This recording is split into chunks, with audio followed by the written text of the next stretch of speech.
The dust swirled like ghosts around Daniel Hayes's wagon wheels as he pulled into the frontier town of Copper Ridge that scorching afternoon in 1854. He had no idea that within minutes, a desperate child would change the entire course of his life with the most shocking proposal he'd ever heard. But when 9-year-old Emma Sullivan stepped boldly into the middle of Main Street and flagged down his freight wagon, she carried with her a plea so desperate, so unexpected, that it would force Daniel to choose between the solitary life he'd planned and the family he never knew he needed. The Arizona desert stretched endlessly in every direction, a vast canvas of sand, sage, and merciless sun. Daniel Hayes wiped the sweat from his brow as his freight wagon creaked along the dusty trail toward Copper Ridge. The leather reins felt slick in his calloused hands, and his throat was parched despite the careful rationing of water from his nearly empty barrel. He'd been a freight hauler for 18 long years, carrying supplies across the unforgiving territories of the American West. Medicine for remote mining camps, tools for struggling homesteaders, precious letters connecting isolated families to the world they'd left behind. It was lonely work, dangerous work, but it suited a man who'd learned not to get too attached to places or people. The wagon behind him groaned under its precious cargo, bottles of patent medicine, bolts of cloth, ammunition, and sundry goods that could mean the difference between life and death in the harsh frontier towns scattered across the territory. Every rut in the road, every jolt and bump threatened to shatter his merchandise. But Daniel had learned long ago how to navigate these treacherous paths. His two horses, Blaze and Storm, were veterans of countless journeys across the desert. Their coats were slick with perspiration, and their ears twitched constantly at the sounds of the wilderness around them. Daniel spoke to them often during these long, solitary trips, finding comfort in their steady presence and the rhythmic sound of their hooves against the hard-packed earth. "Easy now, boys," Daniel murmured as they approached a bend in the trail. "Copper Ridge is just ahead. Fresh water and good hay waiting for you." The sun was beginning its descent toward the western horizon, painting the sky in shades of orange and pink. In this harsh landscape, sunset was both beautiful and dangerous. It meant cooler temperatures, but it also meant the predators would soon be stirring.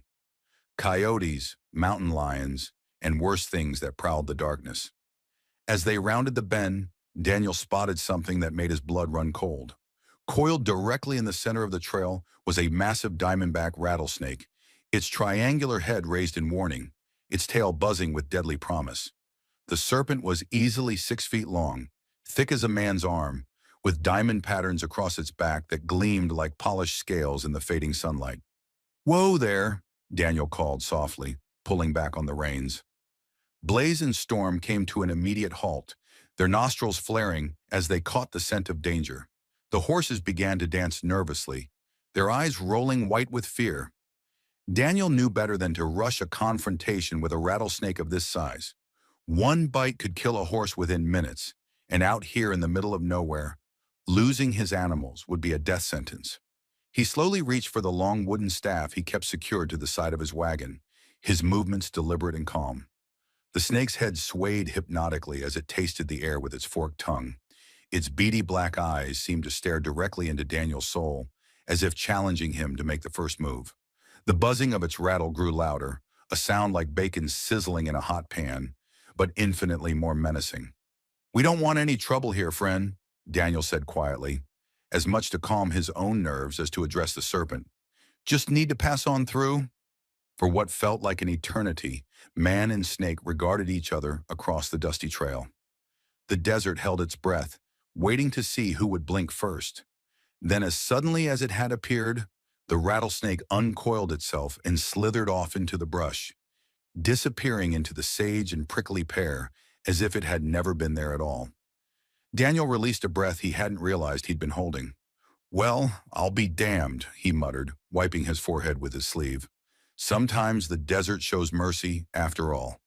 He clicked his tongue, and Blaze and Storm resumed their steady pace, though they remained skittish for the next quarter mile. As they crested a small rise, the town of Copper Ridge came into view below them, and Daniel felt his spirits lift despite the encounter with the snake. The settlement wasn't much to look at, maybe 40 buildings scattered along both sides of a main street. most constructed from adobe brick that blended seamlessly with the surrounding landscape. A few wooden structures stood out starkly against the desert backdrop, their boards already weathered gray by the relentless sun and wind. Smoke rose from several chimneys, and Daniel could see people moving about their daily business. Children played in the dusty street, while women hung laundry on lines strung between buildings. Men in work clothes congregated outside what appeared to be a saloon, their voices carrying on the still air. It looked peaceful enough, but Daniel had learned not to trust appearances in frontier towns. Every settlement had its secrets, its tensions, its unspoken rules that an outsider might violate without warning. He'd seen too many places where desperation had driven good people to do terrible things, where lawlessness masqueraded as justice. As his wagon rolled down the main street of Copper Ridge, Daniel noticed heads turning to watch his progress. A frontier town always took note of strangers, especially those carrying valuable cargo. Some faces seemed friendly enough, offering nods of greeting or curious smiles. Others watched with the calculating expressions of people who measured every newcomer as either an opportunity or a threat. Children ran alongside his wagon for a few yards before their mothers called them back. Dogs barked from porches and doorways. The whole scene had the feeling of a community going about its normal routines, but Daniel's instincts told him to stay alert. He'd survived 18 years in this business by trusting those instincts. The general store sat at the intersection of Main Street and what appeared to be the only cross street worthy of the name. It was a substantial building with a covered porch and large windows, displaying an assortment of goods. This was where Daniel would conduct most of his business, selling his wares to the store owner, who would then distribute them to the local population. But as he guided his horses toward the hitching post in front of the store, something made him pause. A feeling, perhaps, or some subtle wrongness in the air that he couldn't quite identify. The hair on the back of his neck stood up, the same instinctive warning that had saved his life more times than he cared to count. That's when he heard it, a voice cutting across the afternoon air like a knife through silk. "You there! Stop!" Daniel turned in his wagon seat to see a small figure darting between the shadows of a ramshackle cabin, moving with the desperate urgency of someone chasing their last hope. A little girl burst into the sunlight, her copper-colored hair streaming behind her like a banner as she ran toward his wagon with bare feet flying across the hard-packed dirt. She couldn't have been more than 9 years old, but there was something in her eyes, a determination that belonged on the face of someone much older, someone who had seen too much hardship too young. Her dress had once been blue, but it was now faded to the color of old bruises, carefully patched and mended, with loving hands that spoke of poverty but not neglect. "Please, mister, don't leave," she called out, her small chest heaving as she reached his wagon. "I need to ask you something important." Daniel pulled his horses to a complete stop, dust swirling around the wheels as the wagon settled. He climbed down from his seat, hat in hand, struck by the fierce intelligence in the child's blue eyes. There was desperation there, yes, but also a kind of courage that took his breath away. "What's the matter, little miss?" Daniel asked gently, crouching down so they could speak at eye level. "You look like you've got something mighty important on your mind." Behind the girl, Daniel could see movement in the doorway of the dilapidated cabin. A woman appeared, young, probably not much past 25, with the same copper hair as the child, but pulled back in a practical bun. Even from a distance, he could see the exhaustion in her posture, the way she leaned against the doorframe as if standing required more energy than she possessed. "Emma," the woman called out, her voice carrying a mixture of embarrassment and alarm. "Come back here this instant. You can't just accost strangers in the street." But Emma, for that was clearly the child's name, planted her small feet firmly in the dirt and ignored her mother's command. She looked up at Daniel with eyes that held far too much knowledge for someone so young. "My name is Emma Sullivan," she announced with the formal dignity of someone conducting important business, "and I need to ask you the most important question of my whole life." Daniel found himself intrigued despite the unusual circumstances. "Well then, Miss Emma Sullivan, I'm Daniel Hayes, and I'm listening." Emma took a deep breath, as if gathering all her courage for what came next. "Mr. Hayes," she said, her voice steady despite the magnitude of what she was about to ask. "Would you consider marrying my mama?" The words hit Daniel like a physical blow. His hat slipped from his suddenly nerveless fingers, landing in the dust at his feet with a soft thump. Around them, the desert seemed to hold its breath, even the constant wind falling silent, as if the very air was shocked by the child's audacious proposal. "Emma!" The woman's voice cracked like a whip as she hurried toward them, her face burning with mortification. "I am so sorry, sir. My daughter doesn't understand. She doesn't know what she's saying." But Emma whirled around to face her mother, her small jaws set with stubborn determination. "I do understand, Mama. You're getting sicker every day, and we don't have any money left. And Mr. Hartwell says we have to pay him by Sunday, or we lose our house. If you had a husband, maybe he'd leave us alone." Daniel looked back and forth between mother and daughter, his mind reeling from the unexpected turn this ordinary afternoon had taken.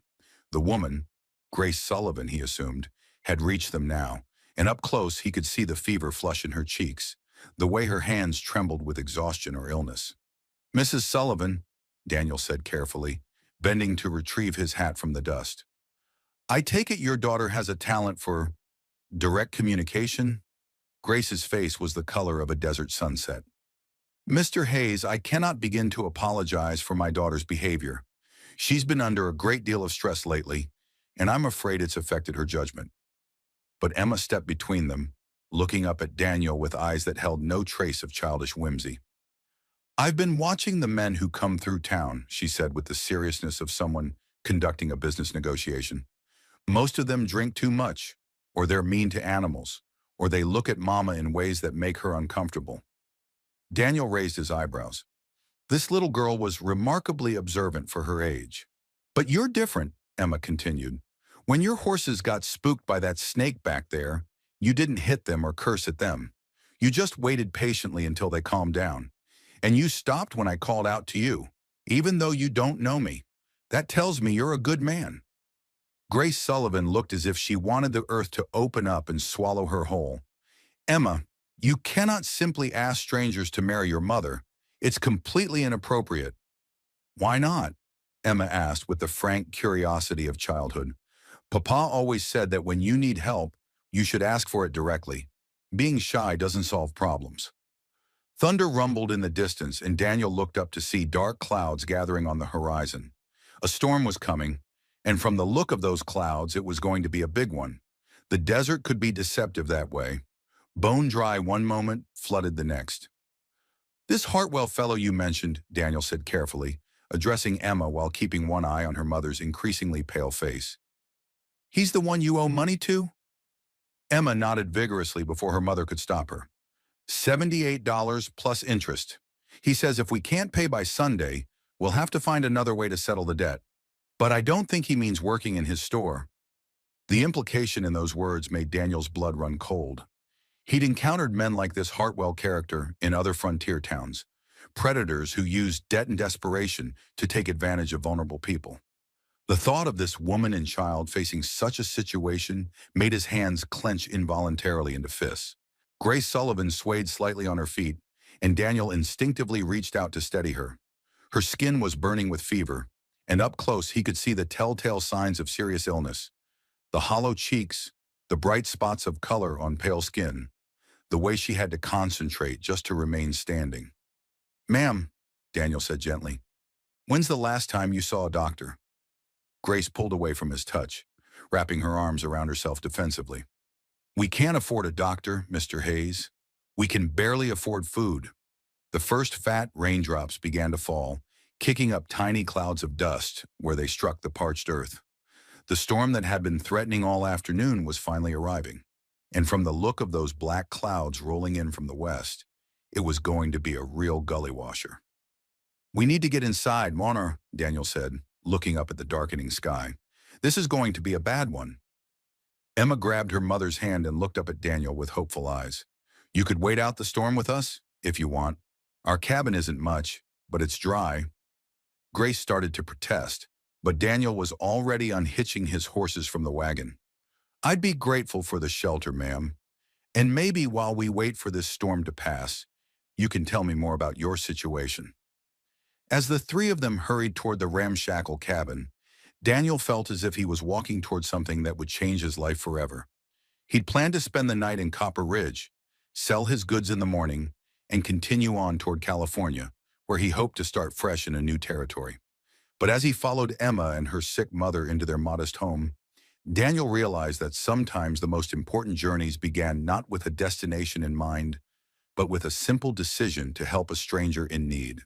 Inside the Sullivan cabin, Daniel stopped and stared in amazement. He had expected to find the kind of squalid conditions that often accompany desperate poverty, but what greeted him instead was something entirely different. Every surface gleamed with careful cleaning, despite the obvious wear and age of the furnishings. Dried wildflowers hung from the ceiling beams, filling the air with a faint, sweet fragrance. A colorful quilt covered the single bed, each patch sewn with tiny, precise stitches that spoke of countless hours of patient work. "This is beautiful," Daniel said, and he meant every word. Grace's face softened with surprise and pleasure. "Thank you.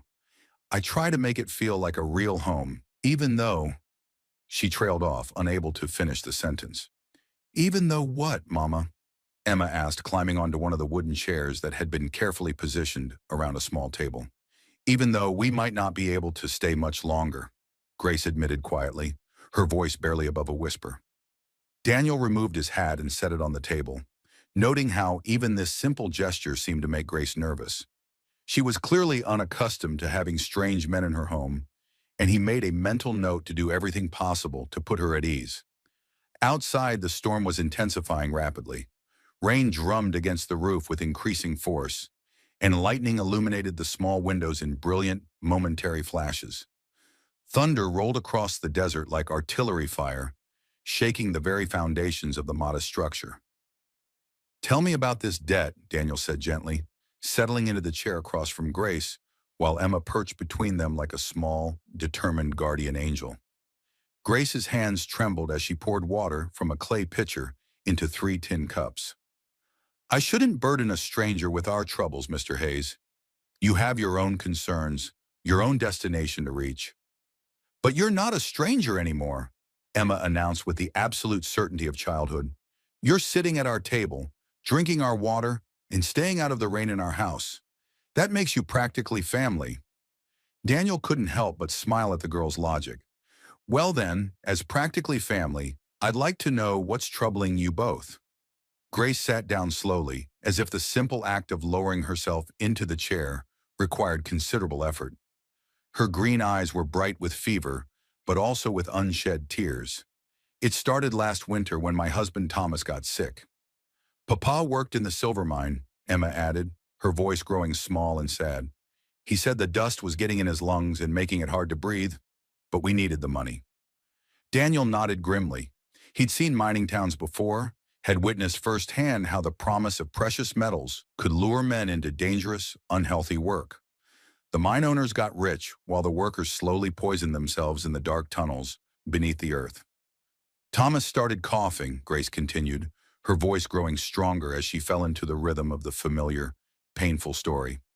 "At first we thought it was just a cold, something that would pass with rest and care. But it got worse, much worse. Soon he was coughing up blood, and he could barely stand long enough to get dressed in the morning." Emma's small hand found her mother's larger one, and Grace squeezed it gently before continuing. "Mr. Hartwell owns most of the businesses in Copper Ridge, including the general store and the bank. When Thomas couldn't work anymore, when we needed money for medicine and food, Mr. Hartwell offered us a loan. $78, which seemed like a fortune at the time." "It was a fortune," Emma said quietly. "Papa said it was enough to buy medicine from back east, the kind that might actually help instead of the patent medicines that don't work." Daniel felt a familiar anger building in his chest. Patent medicines were a scourge across the frontier, bottles of colored water and alcohol sold to desperate people by unscrupulous merchants who preyed on hope and ignorance. "Did the medicine help?" Daniel asked, though he suspected he already knew the answer. Grace's face crumpled slightly. "For a little while we thought it might. Thomas seemed to have more energy, was coughing less, but then winter set in properly, and the mine had an accident." "The roof fell in," Emma whispered, her eyes wide with remembered terror. Papa and 6 other men were trapped underneath all those rocks and timbers. The cabin fell silent except for the relentless drumming of rain on the roof and the occasional rumble of thunder. Daniel could see the pain in both their faces, raw and immediate despite the months that had passed. They got 5 men out alive, Grace continued, her voice barely audible. Thomas was one of them, but he was hurt badly, internal injuries that the doctor said might heal with time and care. But 3 days later, he developed a fever and she couldn't finish the sentence. He died holding my hand, Emma said with the matter-of-fact tone that children sometimes use when discussing the incomprehensible. He made me promise to take care of Mama, and he made Mama promise to be strong and never give up. Daniel felt something twist painfully in his chest. This little girl had not only lost her father, but had been charged with responsibilities far beyond her years. It explained the adult wisdom in her young eyes, the fierce protectiveness she showed toward her mother. "I'm truly sorry for your loss," Daniel said, meaning every word. "Your husband sounds like he was a good man who loved his family deeply." "He was the best man I ever knew," Grace replied, wiping her eyes with the back of her hand. "He used to sing Emma to sleep every night, even when he was so tired he could barely stand. He said music made everything better, even the hardest days." Daniel looked around the cabin again, noticing details he'd missed before. A man's heavy work coat still hung on a wooden peg by the door. A pair of large boots sat neatly in the corner, too big for either woman, but clearly maintained with loving care. This family was still living with the ghost of the man they'd lost, keeping his memory alive in 100 small ways. "So now Hartwell wants the full amount of the loan repaid immediately?" Daniel asked. Grace nodded miserably.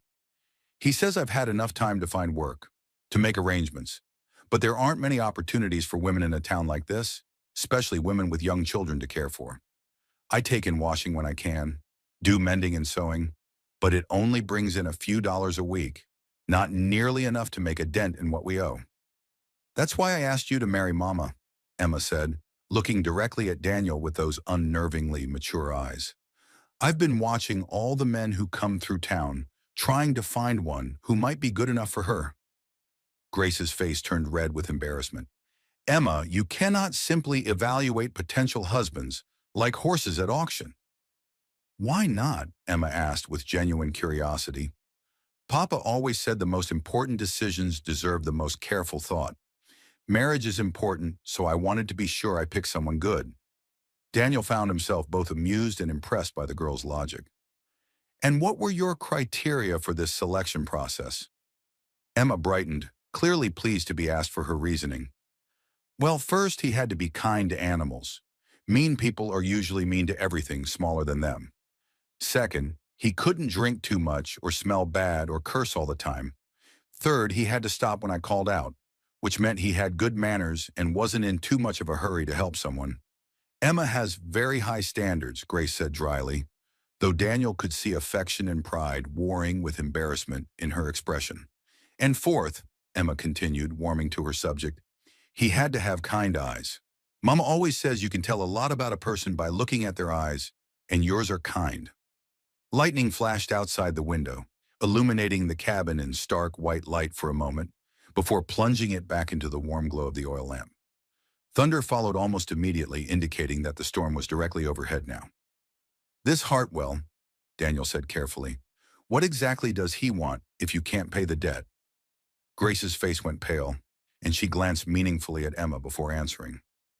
"He's made it clear that there are alternative arrangements. That might be acceptable." Daniel felt his jaw clench with anger. He'd encountered men like Hartwell before, predators who used debt and desperation to take advantage of vulnerable women. The implications of alternative arrangements were clear enough, and the thought of this woman and child being forced into such a situation made his blood boil. "How much time do you have?" Daniel asked. "Until Sunday," Emma answered before her mother could stop her. 4 more days." 4 days. Daniel felt the weight of that deadline settling on his shoulders like a physical burden. In 4 days, this family would face a choice between homelessness and something far worse. Outside, the storm continued its assault on the desert, but inside the small cabin, Daniel found himself thinking about choices and chances, about the roads that led people to desperate situations and the small decisions that could change everything. He thought about his own plans: California, a new start, the life he'd been carefully building toward for the past several years. He thought about his wagon full of valuable goods, the money he'd saved, the dreams he'd nurtured during long, lonely nights on the trail. And then he looked at Emma's hopeful face and Grace's quiet desperation. And Daniel realized that sometimes the most important destination wasn't the one you'd planned to reach. "Tell me more about this town," Daniel said. "About the people here, about Hartwell's influence. If I'm going to understand your situation properly, I need to know what we're dealing with." Emma's face lit up with hope at that single word. "We?"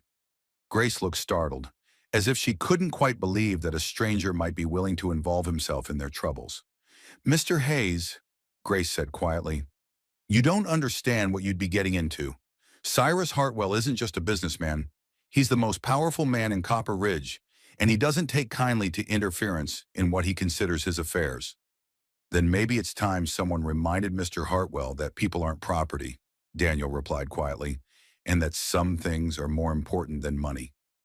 As the storm raged outside and the little family huddled together in their modest home, Daniel Hayes found himself making a decision that would change not just his own life, but the lives of everyone in Copper Ridge. Because sometimes, he reflected, the most dangerous thing you can do is nothing at all. Morning came with deceptive gentleness, the storm having blown itself out during the night and left the desert air clean and cool. Daniel woke from his makeshift bed on the cabin floor to the sounds of quiet domestic activity. Grace moving carefully around the small kitchen area, trying not to wake her guests, and Emma whispering to herself as she got dressed in the corner. "Good morning," Daniel said softly, sitting up and folding the blanket Grace had provided for him. Grace turned from the stove where she was preparing what appeared to be their meager breakfast. "I hope you slept well, Mr. Hayes. I'm afraid our accommodations aren't very comfortable for a man of your size." "I've slept in far worse places," Daniel assured her, stretching the kinks out of his back. "And the company more than made up for any discomfort." Emma bounded over to him with the irrepressible energy of childhood. "Mr. Hayes, are you really going to help us with Mr. Hartwell?" "Emma," Grace warned gently, "Mr. Hayes has his own business to attend to. We can't expect him to solve our problems." But Daniel was already reaching for his boots. "Actually, I think the first thing we need to do is meet this Mr. Hartwell face to face. I'd like to understand exactly what we're dealing with." Grace's face paled. "Oh no, Mr. Hayes. You don't want to antagonize Cyrus Hartwell. He's not the kind of man who tolerates interference in his business affairs." "All the more reason to meet him on my terms rather than wait for him to come looking for us," Daniel replied, standing and buckling on his gun belt. The weight of the Colt at his hip was familiar and comforting. He'd learned long ago that in the frontier territories, being prepared for trouble was often the best way to avoid it. Emma watched him with wide eyes. "Are you going to shoot Mr. Hartwell?" "I certainly hope not," Daniel said seriously. "Violence should always be the last resort, not the first. But it's important that Mr. Hartwell understands that you and your mother have friends now, people who care about what happens to you." After a breakfast of corn cakes and weak coffee, the best Grace could manage with their limited supplies, Daniel prepared to venture into town. He'd spent the night thinking about the situation, and he'd come to several conclusions. First, Cyrus Hartwell was clearly a man who used fear and intimidation to control people. Second, Grace and Emma were completely isolated, with no family or allies to help them resist his pressure. And third, $78 might be a fortune to them, but it represented exactly the amount Daniel had been planning to spend on supplies and a fresh start in California. The town of Copper Ridge looked different in the morning light.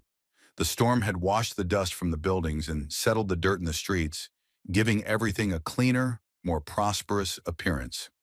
People were beginning to emerge from their homes and businesses, going about the daily routines that kept a frontier community functioning. Daniel made his way toward the general store, which Emma had identified as Hartwell's primary place of business. Along the way, he noticed how people reacted to his presence. Some nodded in friendly greeting, but others seemed to shrink away from him, as if association with a stranger might somehow mark them as troublemakers. The general store was a substantial building with a false front that made it appear larger than it actually was. Large windows displayed an assortment of goods designed to catch the eye of potential customers, and a covered porch provided shade for those who wanted to linger and chat about the day's business. As Daniel approached the front steps, the door opened and a man emerged who could only be Cyrus Hartwell. He was tall and broad-shouldered, impeccably dressed in a black suit that must have cost more than most people in Copper Ridge made in a year. His hair was perfectly groomed, his mustache waxed to sharp points, and his boots polished to a mirror shine. But it was his eyes that told the real story. They were cold, calculating, and completely devoid of warmth or compassion. They were the eyes of a man who saw other human beings as assets to be acquired or obstacles to be removed. "You must be the freight hauler who rode in yesterday," Hartwell said, his voice smooth as silk and just as dangerous.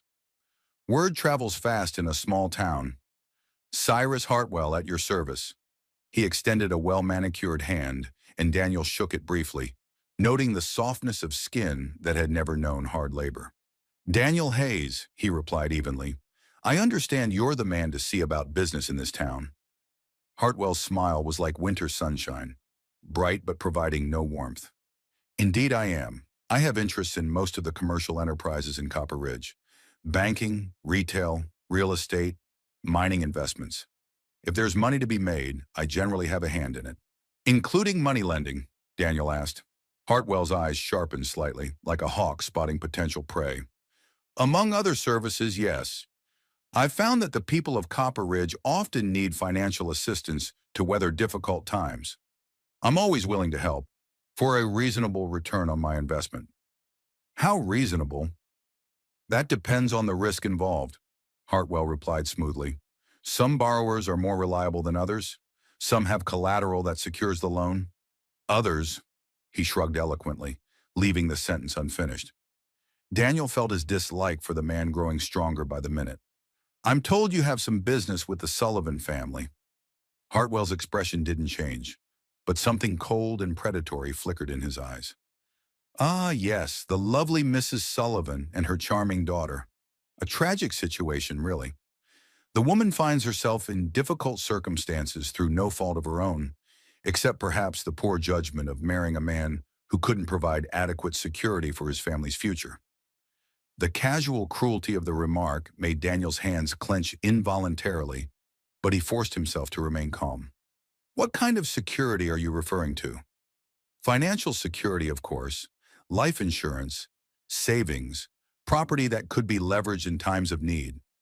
Poor Thomas Sullivan had none of those things.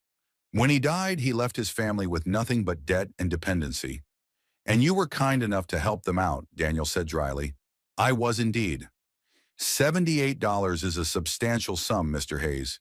More than most working men see in 6 months. I provided those funds without requiring any collateral beyond Mrs. Sullivan's word that she would repay the debt. Perhaps that was overly generous of me.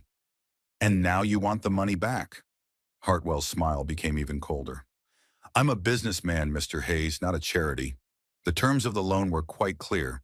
Repayment within 1 year, with reasonable interest to compensate me for the risk I undertook. That year is nearly up, and Mrs. Sullivan has made virtually no progress towards satisfying her obligation. What happens if she can't pay? Then we'll need to explore alternative arrangements. Mrs. Sullivan is an attractive woman with certain skills that might prove valuable in the right circumstances, and the child, of course, would be well cared for. I'm not without compassion." The euphemisms were polite, but the meaning was clear enough. Daniel felt a red haze of anger threatening to cloud his vision, but he forced himself to remain calm. Losing his temper now would only make things worse for Grace and Emma. "What if someone else were to pay the debt?" Daniel asked carefully. Hartwell's eyebrows rose in mock surprise. "Are you offering to involve yourself in Mrs. Sullivan's financial obligations, Mr. Hayes? How gallant. But I'm afraid the situation is more complicated than a simple exchange of currency." "How so?" "You see, I've become quite fond of Mrs. Sullivan and her daughter. They've become part of the community under my protection, so to speak. It would be irresponsible of me to simply abandon them to the uncertain care of a stranger, don't you think?" The threat was delivered with perfect politeness, but it was unmistakably a threat nonetheless. Hartwell wasn't just interested in the money. He wanted Grace Sullivan for himself, and he wasn't going to let anyone interfere with his plans. "I think," Daniel said quietly, "that Mrs. Sullivan is perfectly capable of making her own decisions about who she trusts and who she doesn't." Hartwell's mask of civility slipped slightly, revealing a glimpse of the cold calculation beneath. "Mrs. Sullivan is a woman alone with a child to protect. Such women often make poor decisions when they're frightened or desperate. It's fortunate that she has concerned friends to guide her choices." "Friends like you?" "Exactly like me." Hartwell stepped closer, and Daniel could smell expensive cologne and something else, something that reminded him of decay and corruption. "A word of advice, Mr. Hayes. Copper Ridge is a small community with its own ways of doing things. Outsiders who try to disrupt established relationships often find their stay unpleasant." Daniel held the man's gaze steadily. "And I suppose you're the one who determines what those established relationships should be?" "I'm a pillar of this community, Mr. Hayes. I provide employment, financial services, and stability in an otherwise chaotic frontier environment. People depend on me, and I take that responsibility seriously." "Including your responsibility to Mrs. Sullivan?" Hartwell's smile turned predatory. "Especially my responsibility to Mrs. Sullivan. She's a vulnerable woman in need of guidance and protection. Left to her own devices, she might make choices that would be detrimental to both herself and her daughter. Such as, such as trusting the wrong people, accepting help from strangers whose motives might not be entirely pure. Surely you can understand my concern?" Daniel understood perfectly. Hartwell was warning him to stay away from Grace and Emma, using the threat of unspecified consequences to drive him out of town before he could interfere with whatever plans the man had for the Sullivan family. "I appreciate your concern for their welfare," Daniel said carefully, "but it seems to me that Mrs. Sullivan is intelligent enough to make her own decisions about who she trusts." "Intelligence and wisdom are not the same thing, Mr. Hayes. Mrs. Sullivan may be educated, more educated than is strictly necessary for a woman in her position, but she lacks the experience to navigate the complexities of frontier life without male guidance." The casual condescension in Hartwell's voice made Daniel's teeth clench, but he forced himself to remain calm. "And you've appointed yourself to provide that guidance? Someone must. The alternative is to watch a good woman and an innocent child suffer needlessly. I'm sure you can appreciate the Christian duty involved." "It was masterfully done," Daniel had to admit. Hartwell had managed to present his predatory intentions as noble concern, his desire to possess Grace Sullivan as selfless protection. No doubt he'd convinced himself that he was actually helping her by backing her into a corner where she had no choice but to accept his generosity. "Well," Daniel said finally, "I'm sure Mrs. Sullivan appreciates having such a devoted friend looking out for her interests." "I'm sure she does," Hartwell agreed, though his eyes remained cold and watchful. "And I trust that any other friends she might make will understand the delicate nature of her situation and act accordingly." "Of course," Daniel replied smoothly. "After all, true friends want what's best for the people they care about, don't they?" "Indeed they do." Hartwell stepped back slightly, his message delivered. "Well, Mr. Hayes, it's been a pleasure meeting you. I hope your business in Copper Ridge concludes satisfactorily. When do you expect to be moving on?" The question was posed casually, but Daniel heard the underlying demand for information. Hartwell wanted to know how long this potential threat would be lingering in his territory. "That depends on how quickly I can conduct my business," Daniel said noncommittally. "I've got goods to sell and supplies to purchase. Could take a few days. Could take longer." "Of course. Well, if you need anything during your stay, please don't hesitate to ask. I'm always happy to help visitors to our community." As Hartwell turned to go back into his store, Daniel caught sight of two men lounging on the porch of the saloon across the street. They were watching the conversation with obvious interest, and from their appearance, well-armed, hard-faced, and unemployed in the middle of a working day. Daniel guessed they were part of Hartwell's enforcement apparatus. He tipped his hat politely to the store owner and walked away, but he could feel eyes following him all the way back to Grace's cabin. Word of his conversation with Hartwell would spread quickly through the town's network of informants and sympathizers. By evening, everyone in Copper Ridge would know that the stranger had dared to question their unofficial king. When Daniel reached the Sullivan cabin, he found Grace hanging laundry on a line strung between two posts behind the house. Her movements were slow and careful, betraying the weakness that fever and worry had brought to her body. Emma sat on the back step, apparently mending a tear in one of her few dresses, with the careful attention of someone who couldn't afford to waste anything. "How did it go?" Grace asked anxiously, abandoning her washing to hurry toward him. "What did Mr. Hartwell say?" Daniel looked down at Emma's upturned face, noting the hope and fear warring in her young eyes. He'd spent the walk back from town thinking about what he'd learned and what it meant for this small family's future. "He's exactly what I expected," Daniel said carefully. "A man who's used to getting his own way and doesn't much like being questioned about his methods." "Did he seem willing to negotiate about the debt?" Grace asked, though her voice suggested she already knew the answer. "He made it clear that he considers you and Emma to be under his protection," Daniel replied, "and that he doesn't appreciate outside interference in what he sees as his affairs." Emma's face fell. "So he won't let us pay him back and be free?" Daniel knelt down so he could look directly into the little girl's eyes. "Emma, sometimes there are people in this world who don't play by the same rules as decent folks. They use their power to hurt others and take things that don't belong to them. Mr. Hartwell is one of those people." "But that's not fair," Emma protested. "No, it's not fair," Daniel agreed. "But that doesn't mean we have to accept it. Sometimes when you're dealing with bullies, you have to find a different way to solve the problem." Grace sat down heavily on the step beside her daughter, her face pale with exhaustion and despair. "Mr. Hayes, I appreciate everything you've tried to do, but perhaps it would be better if you just continued on your way.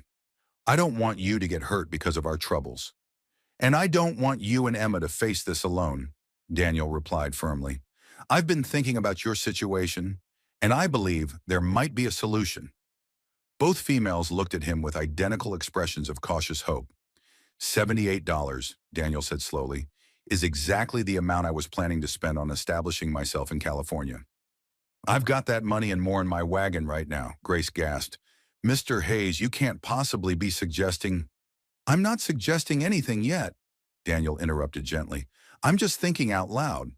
But it seems to me that if the debt were paid in full, Hartwell would have no legal claim on either of you." "But then what?" Grace asked. "He'd still be angry about losing his investment. He'd find other ways to make our lives difficult." "Not if you had protection," Daniel said. "Not if you had someone who could stand up to him on equal terms." Emma's eyes widened as she began to understand what he was driving at. "You mean if Mama had a husband? A real husband who could protect us?" Daniel looked at Grace, seeing the conflict in her green eyes. Hope and fear, desperation and pride, all warring with each other as she tried to process what he was offering. "It wouldn't have to be a real marriage," Daniel said quietly. "Not unless you wanted it to be. It could be a business arrangement, a partnership designed to protect you and Emma from men like Hartwell. I'd pay off the debt, we'd go through a marriage ceremony, and you'd have the legal protection of being a married woman."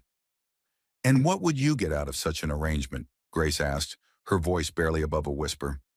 Daniel thought about that question seriously. What would he get? The chance to help people who desperately needed it. The opportunity to build something meaningful instead of just drifting from place to place. The possibility of having a family, even if it started as a fiction. "I'd get the chance to do something worthwhile with my life," he said finally. "I've been traveling alone for 18 years, Grace. I've seen a lot of country and met a lot of people, but I've never really belonged anywhere. Maybe it's time I stopped running and started building something that mattered." Grace stared at him for a long moment, searching his face for signs of deception or hidden motives. "You barely know us, Mr. Hayes. How can you be sure we're worth such a sacrifice?" "Because," Daniel said simply, "Emma had the courage to ask a stranger for help when her family needed it. Because you've managed to maintain your dignity and your principles even when faced with an impossible situation. Because I've seen enough of the world to recognize good people when I meet them." Emma bounced excitedly on the step. "Does this mean you'll really marry Mama? Does this mean we can stay in our house? Emma, Grace warned, but her voice lacked its usual sharpness. Mr. Hayes is just thinking out loud. He hasn't made any promises. Actually, Daniel said, standing and dusting off his knees, I think I have made a promise. I promised Emma yesterday that I'd help, and I intend to keep that promise. He looked directly at Grace, noting the way her hands trembled slightly as she processed what he was offering. The question is, are you willing to let me help? Are you willing to trust a stranger with your future and Emma's? Grace was quiet for a long moment, her eyes fixed on her daughter's hopeful face. When she finally spoke, her voice was steady, despite the tears threatening to fall. Mr. Hayes, Daniel, I want you to understand something. I love my first husband very deeply. I'm not ready to love someone else, and I may never be. If we did this thing, it would be a marriage of convenience, not a love match. I understand, Daniel replied, and I want you to know that I wouldn't expect anything from you that you weren't ready to give. We'd be partners, allies, friends if possible, but the choice of anything more would always be yours to make. Emma clapped her hands together in delight. So we're going to be a family? A real family? Grace and Daniel looked at each other across the dusty yard, two damaged people considering whether they could build something beautiful from the wreckage of their separate lives. Yes, Grace said finally, her voice growing stronger with each word. Yes, I think we are. The next morning dawned clear and bright, with the kind of perfect weather that made the desert seem almost welcoming. Daniel woke early, his mind already racing with the plans that needed to be made and the obstacles that would have to be overcome. Today was Thursday, which meant they had exactly 3 days before Hartwell's deadline arrived. Grace was already awake, moving quietly around the small kitchen as she prepared breakfast. She looked better than she had since Daniel had met her. The fever seemed to have broken during the night, and there was a new energy in her movements that spoke of hope rather than mere endurance. Feeling better? Daniel asked softly, not wanting to wake Emma, who was still curled up in her corner of the cabin. Much better, Grace replied, her voice stronger than it had been in days. I think it was knowing that we might actually have a way out of this mess. Hope is powerful medicine, Daniel smiled. My grandmother used to say that hope was the one thing they could never take away from you, no matter how bad things got. Your grandmother sounds like a wise woman. She was. She's also the one who taught me that sometimes the best way to solve a problem is to change the rules of the game entirely. Grace raised an eyebrow. Is that what we're doing? Changing the rules? In a way, yes. Hartwell has been operating under the assumption that you're a helpless widow with no allies and no options. By tomorrow, he's going to discover that both of those assumptions are wrong. Emma stirred in her bed, sitting up with the tousled hair and bleary eyes of someone who'd slept deeply and peacefully for the first time in weeks. Are we really getting married today? She asked hopefully. Not today, Daniel said gently. There are arrangements to be made first, legal papers to file, a preacher to speak with, preparations to make. But soon. How soon? Emma pressed. Daniel looked at Grace, who nodded slightly. Tomorrow, he said. We'll be married tomorrow before Hartwell's deadline. Emma's face lit up like the sun coming out from behind clouds. Can I be the maid of honor? And the flower girl? And the witness? You can be whatever you want to be, Grace said, laughing despite the seriousness of their situation. It's going to be your wedding too, in a way. After breakfast, Daniel excused himself to make the rounds of Copper Ridge's various officials and business establishments. First stop was the office of Judge Marcus Wellington, who served as the territory's Justice of the Peace in addition to his other legal duties.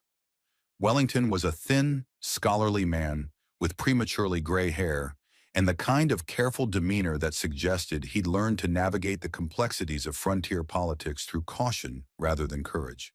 His office was cramped but well organized, filled with law books and legal documents that spoke of his attempts to bring civilization to the wilderness. Mr. Hayes, Wellington said, rising from behind his desk to shake hands. What can I do for you? I'd like to file papers for a marriage license, Daniel said without preamble. The ceremony is to take place tomorrow. Wellington's eyebrows rose slightly. That's rather sudden, isn't it? Might I ask who the fortunate bride is to be? Mrs. Grace Sullivan. The judge's expression became carefully neutral. I see. And are you aware of Mrs. Sullivan's financial obligations to certain members of our community? I'm aware that she owes money to Cyrus Hartwell, Daniel replied evenly. I'm also aware that her personal debts have no bearing on her right to marry whomever she chooses. Wellington steepled his fingers and regarded Daniel thoughtfully. Mr. Hayes, I've been the territorial judge here for 8 years. In that time, I've learned that the law, while important, is only one factor in maintaining peace and stability in a frontier community. Sometimes the greater good requires flexibility in how we interpret legal requirements. Daniel felt his jaw tighten. Are you saying you won't issue the license? I'm saying that Mr. Hartwell is a prominent citizen with considerable influence in this territory. He's made substantial investments in Mrs. Sullivan's welfare, and it would be unfortunate if those investments were to be lost due to hasty decisions made without proper consultation. Consultation with whom? With the parties who have a legitimate interest in Mrs. Sullivan's future, of course. Daniel leaned forward in his chair. Judge Wellington, with all due respect, the only parties who have a legitimate interest in Mrs. Sullivan's future are Mrs. Sullivan herself and her daughter. No one else's opinion matters. Wellington's expression hardened slightly. Mr. Hayes, you're new to this community. You don't understand the delicate balance of relationships that keep a place like Copper Ridge functioning. Mrs. Sullivan's situation is complicated by factors beyond simple romantic attachment, such as the fact that she owes a substantial debt to a man who has been more than patient in waiting for repayment, such as the fact that precipitous action on her part might be seen as an attempt to evade her legal obligations, such as the fact that marrying a stranger might be viewed as an act of questionable judgment that calls into question her fitness as a mother. The last threat was delivered with the calm precision of a man who'd learned to use the law as a weapon. Daniel felt his anger rising, but he forced himself to remain calm. Are you threatening to take Emma away from her mother? I'm simply pointing out that the territorial government has an interest in ensuring that children are raised in stable, morally sound environments. A woman who would marry a complete stranger to escape her debts might not be considered the most reliable guardian. Daniel stood up slowly, his hands clenched into fists at his sides. Judge Wellington, I want to make sure I understand your position clearly. You're saying that you won't issue a marriage license to 2 consenting adults because doing so might interfere with Cyrus Hartwell's business interests? I'm saying that I need time to review the legal implications of such a union. Given the complexity of the situation, I believe a waiting period of, let's say, 30 days would be appropriate. 30 days, more than enough time for Hartwell to collect on his debt and force Grace into whatever alternative arrangements he had in mind. Daniel realized that the judge was completely in Hartwell's pocket, another piece of the web of corruption that the man had woven throughout Copper Ridge. I see, Daniel said quietly. Well, thank you for clarifying your position, Judge. I'll be sure to let Mrs. Sullivan know where you stand. Wellington had the grace to look slightly uncomfortable. Mr. Hayes, please understand that this is nothing personal. I'm simply trying to ensure that all legal requirements are properly met.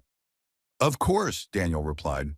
Just out of curiosity, what would happen if Mrs. Sullivan and I were to be married by someone else? Say a minister from another jurisdiction who happened to be passing through? The judge's eyes narrowed. Any marriage ceremony performed in this territory must be officially recognized by the territorial government to be legally valid. Without proper documentation, such a ceremony would be meaningless. Daniel nodded thoughtfully. Thank you for the information, Judge. You've been very educational. As he left Wellington's office, Daniel's mind was already working on alternative solutions. If they couldn't get married legally in Copper Ridge, they'd have to find another way to protect Grace and Emma from Hartwell's predations.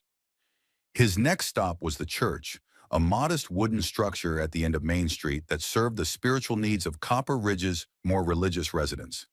The pastor, Reverend Samuel Martinez, was a young man with kind eyes and the sort of idealistic demeanor that suggested he hadn't yet been completely worn down by the harsh realities of frontier life. Mr. Hayes, Martinez said, rising from the simple wooden desk where he'd been working on his Sunday sermon, how can I help you? I'd like to arrange a wedding ceremony for tomorrow, Daniel said. Between myself and Mrs. Grace Sullivan? Martinez looked surprised but pleased. How wonderful. I've been hoping that Mrs. Sullivan might find happiness again after her tragic loss. She's a remarkable woman who deserves better than the hardships she's faced. So you'll perform the ceremony? Well, of course, assuming all the legal requirements have been met. Do you have your marriage license? Daniel's heart sank. I'm working on that. Judge Wellington wants to review the situation before issuing the license. Martinez's expression grew troubled. I see. Well, I'm afraid I can't perform a ceremony without proper legal documentation. The territorial government is very strict about such matters. Even in emergency situations? What kind of emergency? Daniel chose his words carefully. Mrs. Sullivan is facing some pressure from certain members of the community. Pressure that marriage to me would help alleviate. Martinez's face darkened with understanding. You're referring to Mr. Hartwell's interest in her situation? You know about that. The young minister sighed heavily. Mr. Hayes, I may be a man of the cloth, but I'm not blind to what goes on in this community. I've seen how Mr. Hartwell operates, how he uses debt and desperation to control people. I've prayed many times for the strength to stand up to him. But he holds the mortgage on this church. He provides the funds that keep our doors open and our charitable works functioning. If I were to cross him directly, the entire congregation would suffer. Daniel nodded grimly. Another piece of Hartwell's web, another good person trapped by the man's systematic corruption of everything decent in Copper Ridge. Is there anything you can do to help? Daniel asked.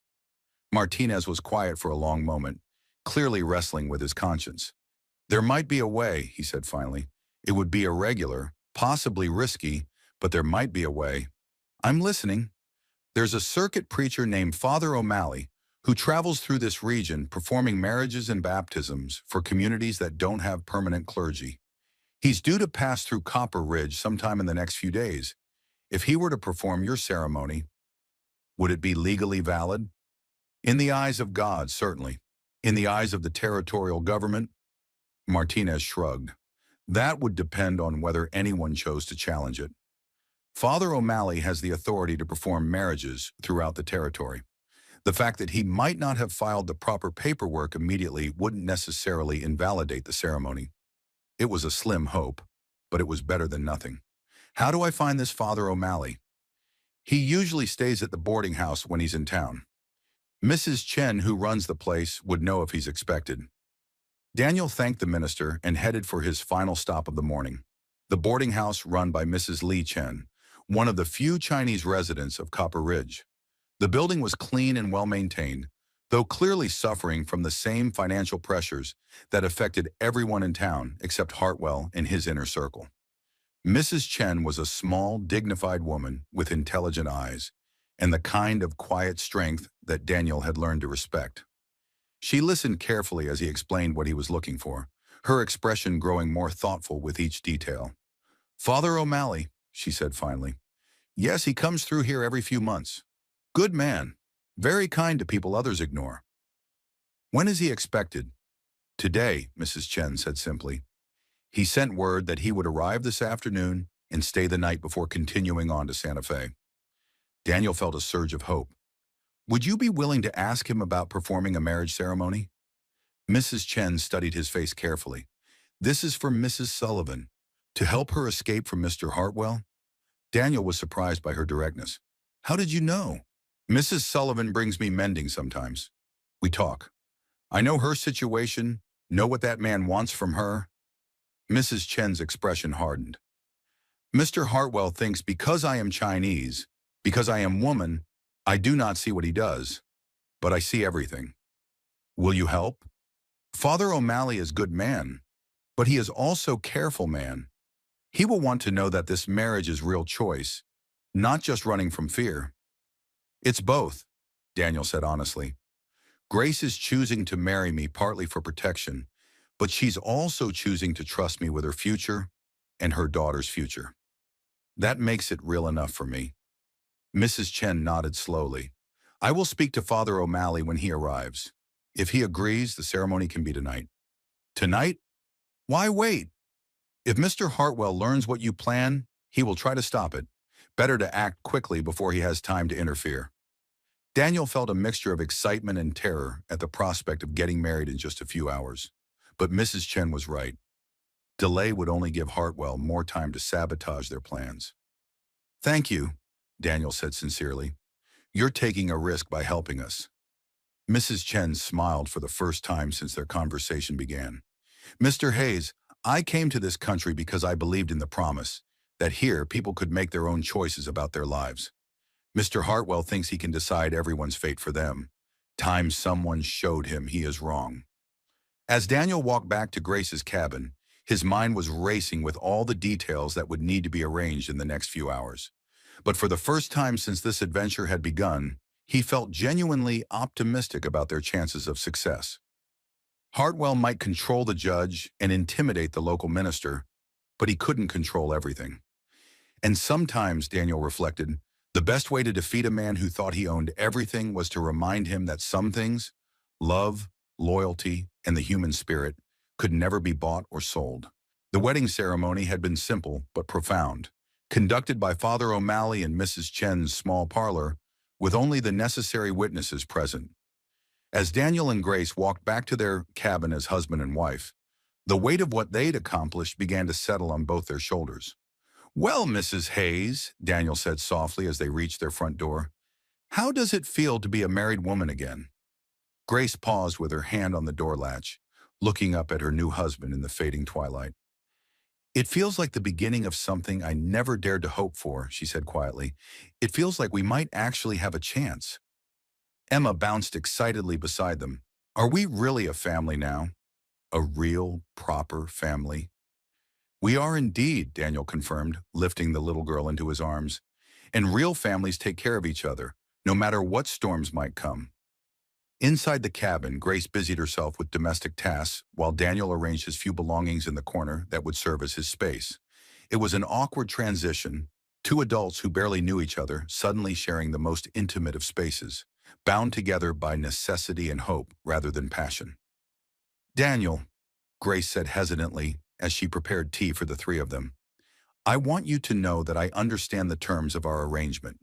You've given up everything to help us, and I don't expect, that is, I won't assume." "Grace," Daniel interrupted gently, "we're partners now, equal partners. This marriage will be whatever we make it, nothing more and nothing less. There's no rush, no pressure, no expectations beyond mutual respect and care for Emma." Grace's shoulders relaxed slightly. "Thank you for understanding. I love Thomas deeply, and I'm not sure I'm ready to—" "You don't need to explain," Daniel said firmly. "We have all the time in the world to figure out what this becomes." Emma, who had been listening to this exchange with the focused attention of a child trying to understand adult complexities, piped up with her characteristic directness. "So you're married, but you're going to sleep in different places?" "For now," Grace said, her cheeks coloring slightly, "until we get to know each other better." "That makes sense," Emma said with the practical wisdom that had impressed Daniel from their first meeting. "Papa Thomas always said the best friendships start slow and grow strong. Maybe marriages can work the same way." Daniel and Grace exchanged a look of mutual surprise and admiration. This 9-year-old girl had just articulated something profound about the nature of their relationship, that it was built on choice and commitment rather than impulse, and that perhaps that made it more rather than less likely to endure. As evening deepened into night, they settled into the strange new rhythms of their merged household. Grace read to Emma from a well-worn book of fairy tales, while Daniel cleaned and oiled his weapons, a nightly ritual that had kept him alive through 18 years of frontier travel. "Mr. Hayes, Daniel," Emma said, looking up from her mother's lap, "will you tell us about some of the places you've been?" "I've never been anywhere except Copper Ridge." Daniel set aside his rifle and moved closer to the fire. "Well, let's see. I've been to Santa Fe, where the buildings are pink as sunset and the market smells like cinnamon and leather. I've seen the Great Canyon in Colorado, where the earth opens up like God took a bite out of the world. I've crossed deserts where the silence is so complete, you can hear your own heartbeat." Emma's eyes grew wide with wonder. "Will you take us to see those places someday?" If your mother wants to travel, and if it's safe, then yes, Daniel said, glancing at Grace. A family should share adventures together. Grace smiled, the first truly relaxed expression Daniel had seen on her face since they'd met. I'd like that very much. I've always wondered what lay beyond the horizon. As they prepared for bed, the awkwardness returned. Daniel had spent the previous night on the floor, and it was clear that arrangement would continue for the foreseeable future. But somehow it felt different now, not like a stranger imposing on their hospitality, but like a family member making temporary accommodations. "Good night, Daniel," Grace said softly as she tucked Emma into bed. "Good night, Grace." "Good night, Emma." "Good night, Papa Daniel," Emma said, the title slipping out naturally. Daniel felt his throat tighten with unexpected emotion. In the space of 4 days, he'd gone from complete solitude to being someone's husband and father. The transformation was overwhelming and wonderful and terrifying all at once. As he settled onto his blankets on the floor, Daniel reflected on the strange turns his life had taken. Tomorrow would bring Hartwell's deadline, and with it the real test of their hastily constructed alliance. But tonight, listening to the quiet breathing of his new family, Daniel felt something he hadn't experienced in years. The peace that comes from belonging somewhere, to someone. Outside, the desert wind whispered through the sage, carrying with it the promise of dawn and whatever challenges it might bring. But inside the cabin, 3 people who had found each other against all odds slept peacefully, bound together by choice and hope, and the growing certainty that sometimes the most unlikely families were also the strongest. The morning of reckoning dawned clear and bright, with the kind of perfect weather that made the desert seem almost welcoming. But Daniel woke with the instinctive wariness of a man who'd learned to recognize the calm before the storm. Today was Sunday, Hartwell's deadline, and despite their marriage the night before, Daniel suspected their troubles were far from over. Grace was already awake, moving quietly around the small kitchen as she prepared what might be their last peaceful breakfast together. She looked different somehow, not just because she was now Mrs. Hayes instead of Mrs. Sullivan, but because there was a new confidence in her bearing, a sense of not being quite so alone in the world. "How did you sleep?" she asked softly as Daniel folded his blankets. "Better than I have in years," he replied truthfully. "And you?" "The same. There's something to be said for not facing the future alone." Emma stirred in her bed, then sat up with the bright alertness that was becoming familiar to Daniel. "Is today the day we find out if the bad man will leave us alone?" "Today is the day we start our new life as a family," Daniel said carefully. "Whatever Mr. Hartwell decides to do about that is up to him." As they shared breakfast, cornbread and coffee that tasted like hope, Daniel outlined his plans for the day. "I want to ride into town and let people know about our marriage. The more public knowledge there is of our situation, the harder it will be for Hartwell to cause trouble." "Is that wise?" Grace asked. "Won't it just make him angry?" "He's already angry," Daniel pointed out, "but anger and power aren't the same thing. If enough people know that you're under my protection now, it becomes much more difficult for him to act against you without consequences." Emma nodded seriously. "Like when I told everyone at school that Billy Thompson was a bully. Once everyone knew, he couldn't pick on the smaller kids anymore without getting in trouble." "Exactly like that," Daniel agreed, once again impressed by the girl's insight. After breakfast, Daniel saddled Storm and prepared to ride into town. It would be the first real test of their new arrangement. How would Copper Ridge react to the news that the widow Sullivan had married a stranger in a midnight ceremony? "Be careful," Grace said as he prepared to leave. "Hartwell has friends in town, people who depend on his goodwill for their livelihoods."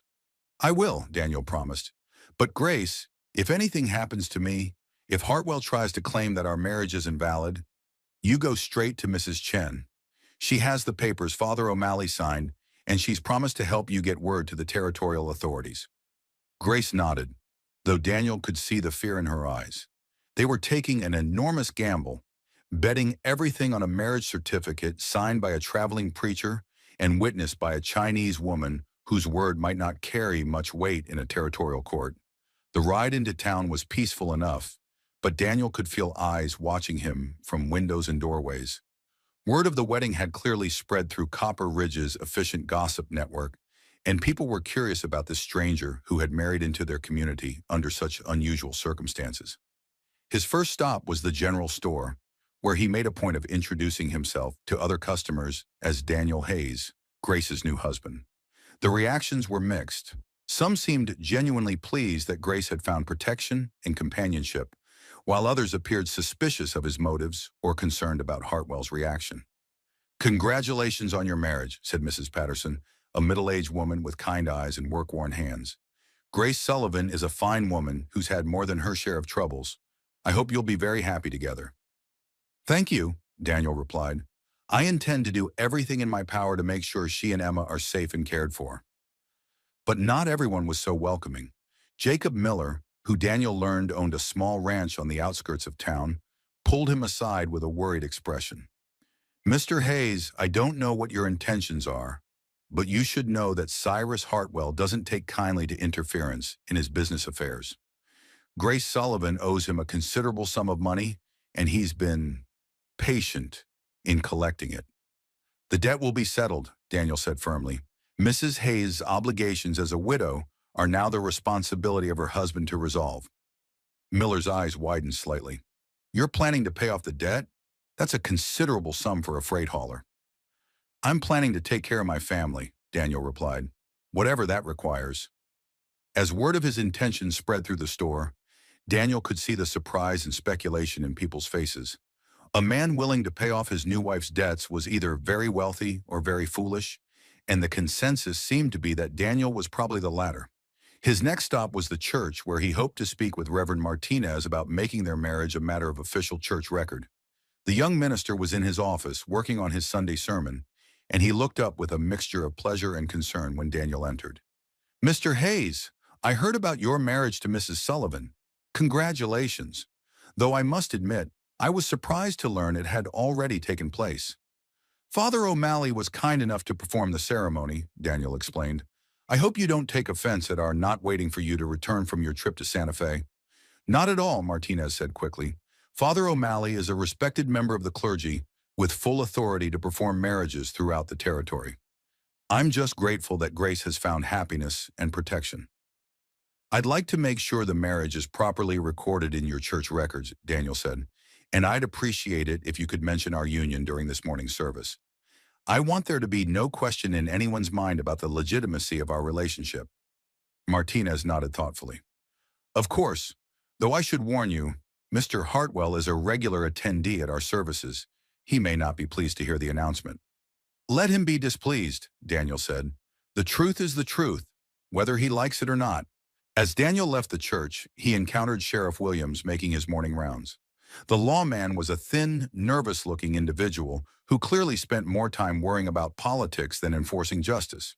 "Mr. Hayes," Williams said, tipping his hat politely, "I understand congratulations are in order." "Thank you, Sheriff. I trust there are no legal complications arising from my marriage to Mrs. Hayes?" Williams shifted uncomfortably. "Well, now, that's a complicated question. There's been some discussion about Mrs. Sullivan's outstanding debts and whether a sudden marriage might be seen as an attempt to evade legitimate financial obligations." "Sheriff," Daniel said carefully, "are you suggesting that two adults don't have the right to marry each other without seeking permission from their creditors?" No, of course not," Williams said quickly. "But Mr. Hartwell has considerable influence in this territory, and he's expressed some concerns about the timing of your marriage. He's asked me to investigate whether there might be grounds for fraud charges." Daniel felt his temper rising, but he kept his voice level. "Fraud charges?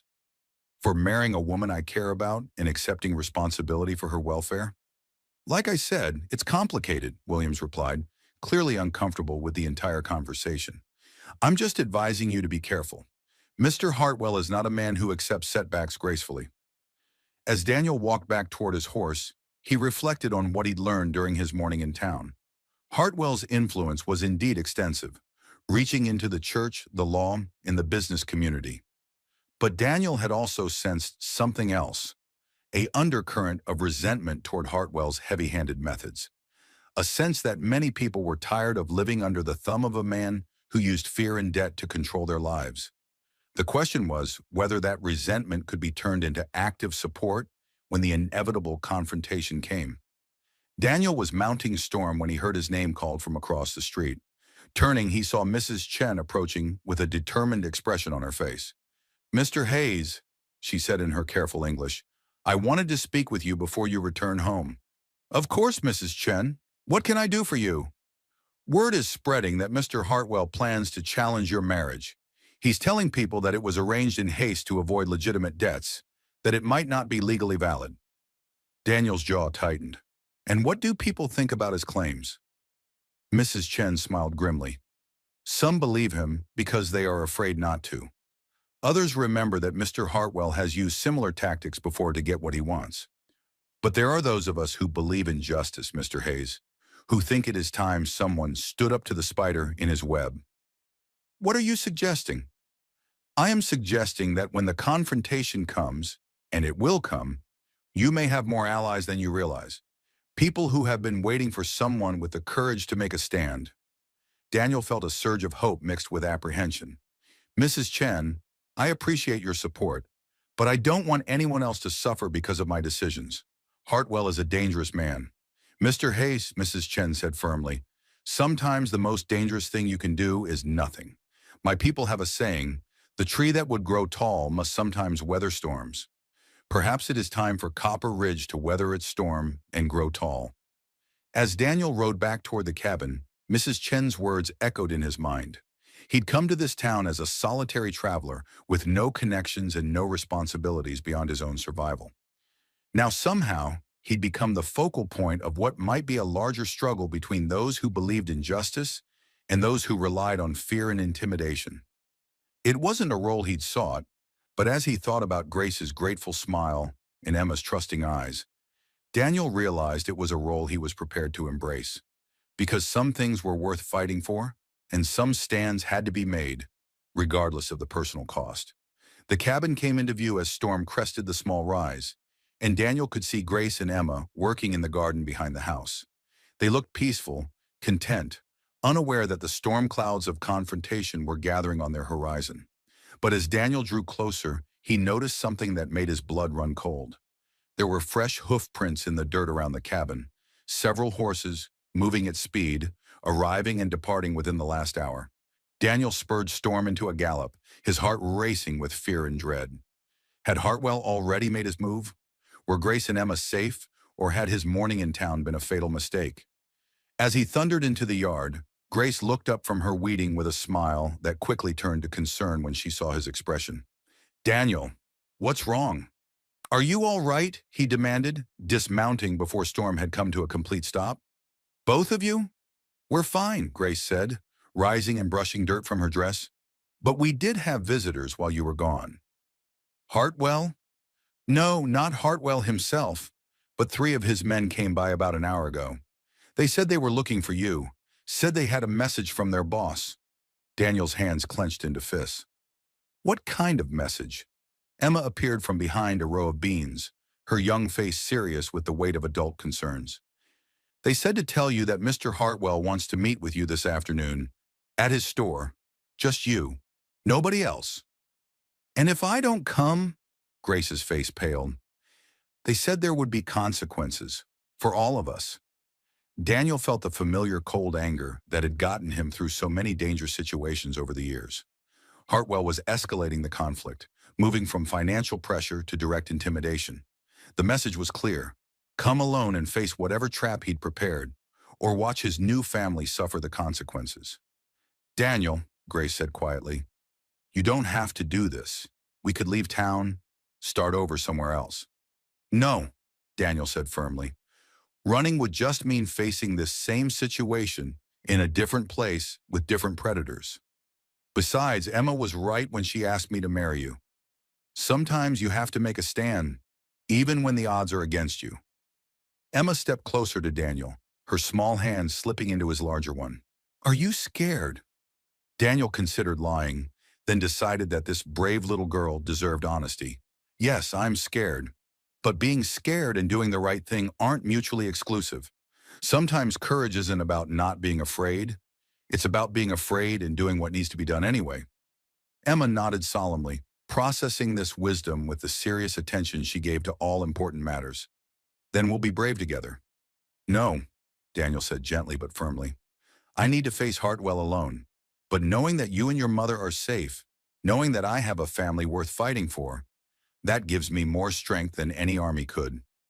Grace moved to stand beside her husband and daughter, her hand coming to rest on Daniel's shoulder. "Promise me you'll be careful. Promise me you'll come back to us." "I promise," Daniel said, meaning it with every fiber of his being. "I finally found something worth living for. I'm not going to give it up without one hell of a fight." The afternoon sun was blazing down mercilessly as Daniel rode Storm toward the center of Copper Ridge, his mind focused and calm despite the danger he was riding into. He'd spent the past hour making preparations, cleaning his weapons, writing a letter to be delivered to the territorial authorities if he didn't return, and most importantly, saying what might be his final goodbyes to Grace and Emma. The town seemed unusually quiet as he made his way down Main Street. Most of the residents had apparently decided that discretion was the better part of valor, choosing to observe the coming confrontation from behind closed doors and shuttered windows. But Daniel could feel their eyes watching him, could sense the tension that crackled through the air like electricity before a thunderstorm. Hartwell's General Store stood at the heart of Copper Ridge's business district, a substantial building that spoke of prosperity and permanence. But as Daniel approached, he could see that it was more than just a store. It was the center of a web of power and influence that extended throughout the territory.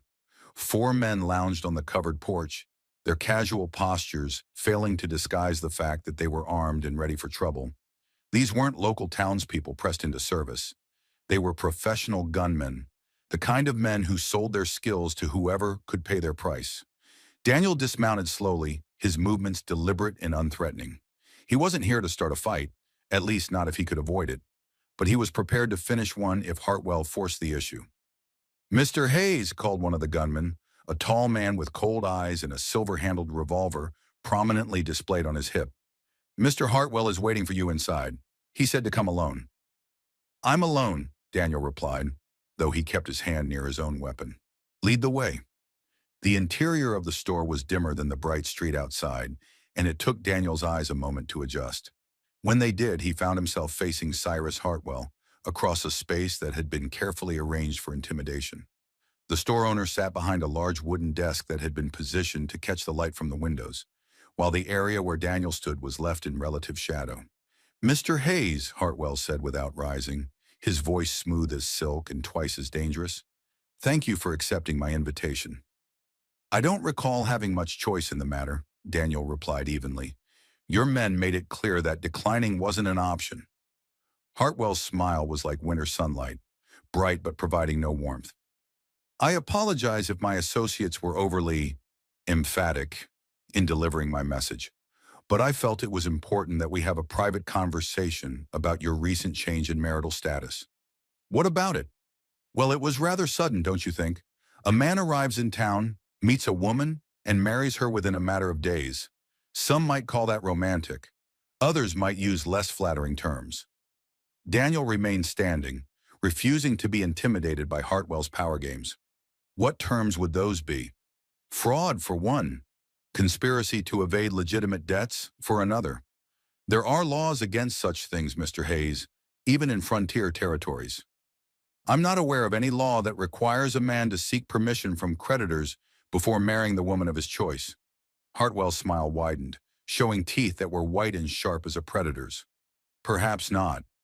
But there are laws governing the transfer of debts through marriage, and there are certainly laws against conspiring to defraud legitimate businessmen." Daniel felt his patience beginning to fray, but he forced himself to remain calm. "Get to the point, Hartwell. What do you want?" "What I want," Hartwell said, rising from his chair with theatrical slowness, "is to resolve this situation in a manner that satisfies all parties involved." "And how do you propose to do that?" Hartwell walked around the desk, moving closer to Daniel, with the confident stride of a man who believed he held all the advantages. "It's quite simple, really. You annul this sham marriage, pay me the money that Mrs. Sullivan owes plus damages for the trouble you've caused, and leave Copper Ridge permanently.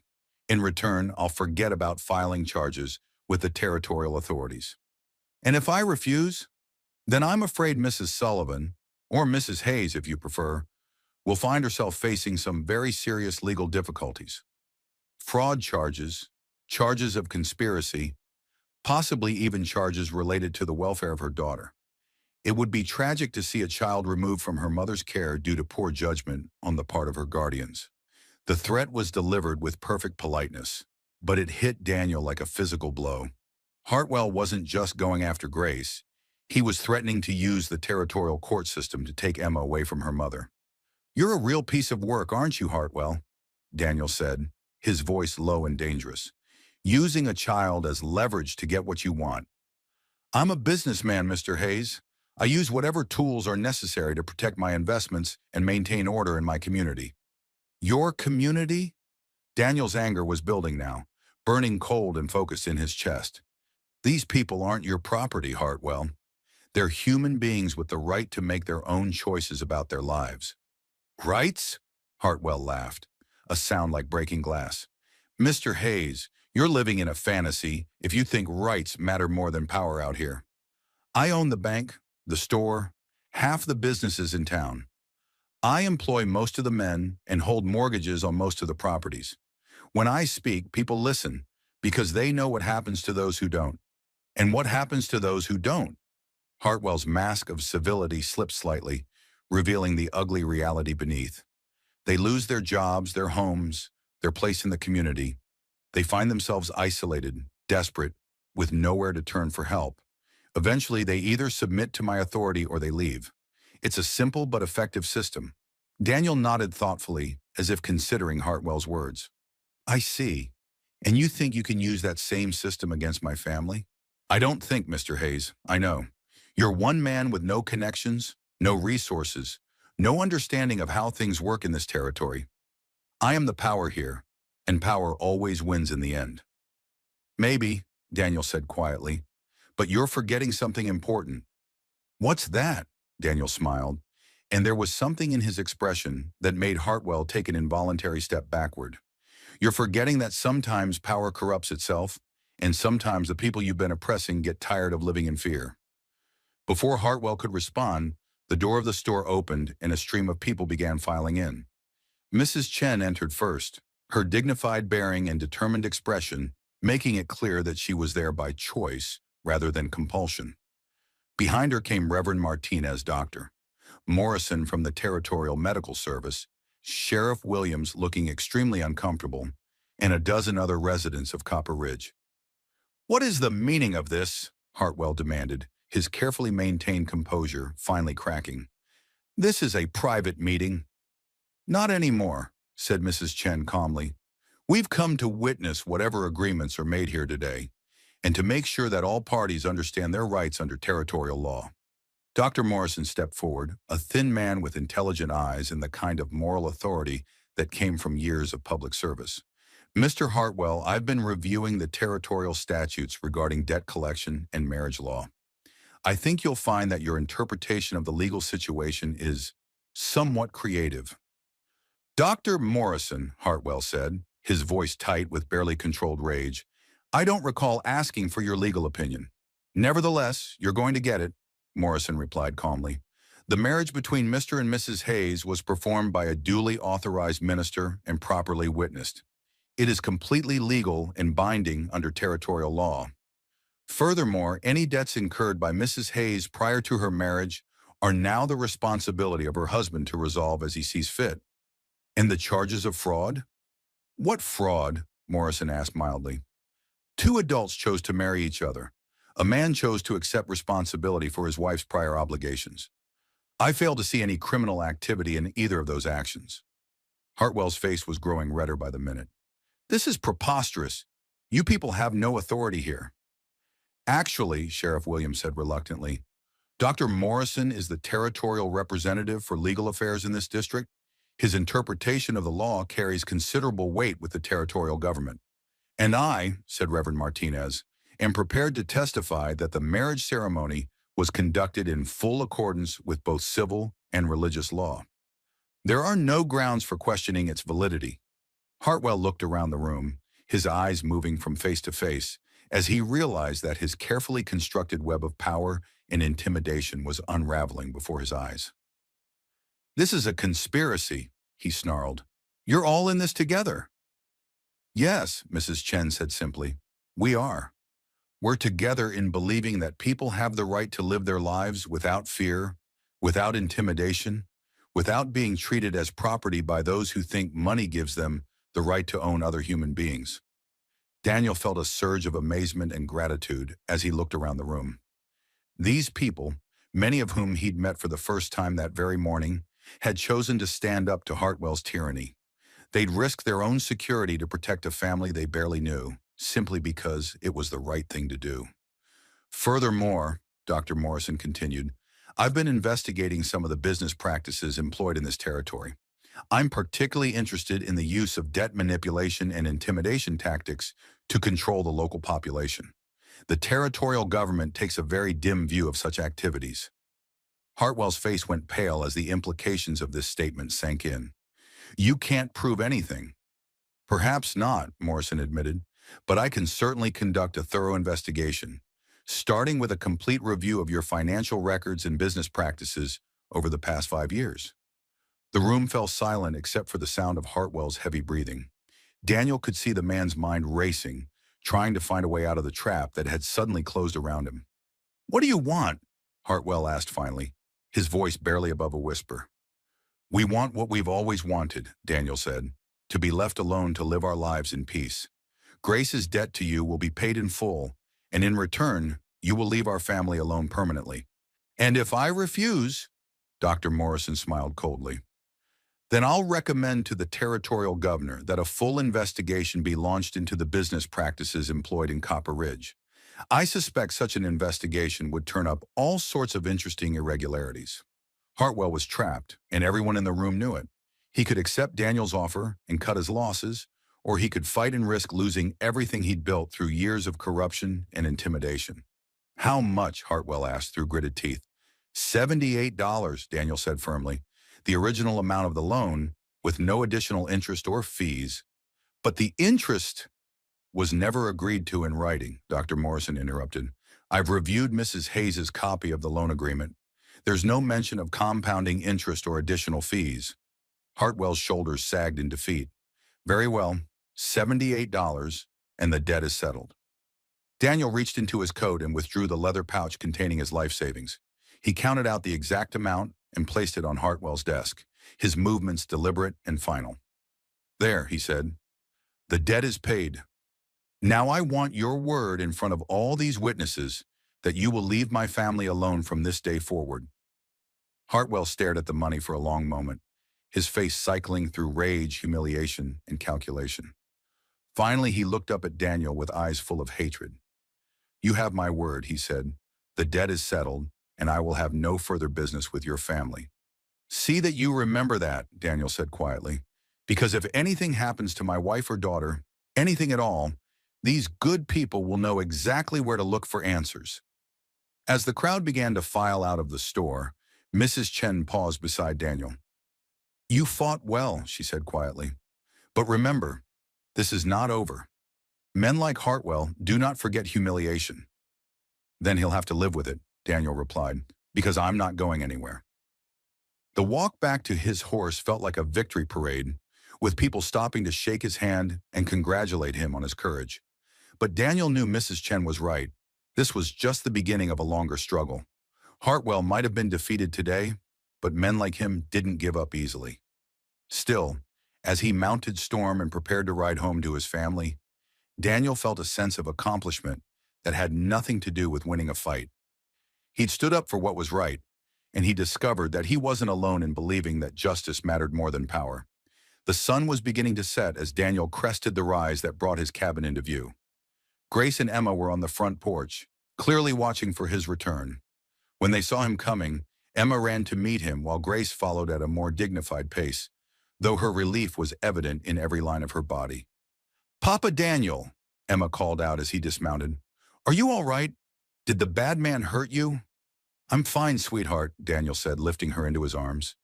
And the bad man won't be bothering us anymore. Grace reached them, her eyes searching his face for signs of injury or distress. What happened? We heard that half the town went to Hartwell's store. Daniel smiled, feeling the tension of the day finally beginning to drain away. It seems we have more friends in Copper Ridge than we realized. People who were tired of living under Hartwell's thumb and willing to stand up for what's right. So it's really over? The debt is paid and Hartwell has given his word to leave us alone, Daniel confirmed. We're free, Grace. Really and truly free. Grace's eyes filled with tears as the weight of months of fear and desperation finally lifted from her shoulders. I can't believe it. After all this time, after everything we've been through.